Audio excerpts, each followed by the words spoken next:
ایک پاگل وزیر اعظم اور پاگل بادشاہ کا قصہ۔ وزیر اعظم انگلستان سر ونسٹن چرچل ایک بار پاگل خانے کا معائنہ کر رہے تھے۔ انہوں نے گھوم پھر کر ساری جگہیں دیکھ لیں تو سوچا کہ پاگل خانے کے کسی باسی سے بھی بات چیت ہونی چاہیے۔ دفتر کے باہر ایک شخص کو کھڑے دیکھ کر چرچل نے اس سے پوچھا، آپ کی تعریف؟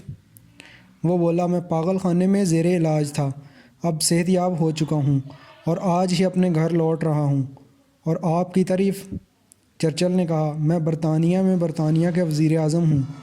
یہ سن کر وہ شخص ہنسا اور چرچل کے کندھے پر ہاتھ مار کر ہمدردی بھرے انداز میں بولا، بڑے میاں فکر کرنے کی ضرورت نہیں، آپ جلدی صحت یاب ہو جائیں گے۔ مجھے جن ایام میں پاگل خانے لایا گیا تھا میں بھی خود کو بادشاہ کہتا تھا۔ اگر آپ کو ہماری ویڈیوز پسند ہیں تو مہربانی کر کے ہمارے یوٹیوب چینل کو ضرور سبسکرائب کریں۔ جزاک اللہ خیر۔ دن کی بہترین ویڈیوز دیکھنے کے لیے ڈیلی مورل ویڈیوز کو ضرور سبسکرائب کریں۔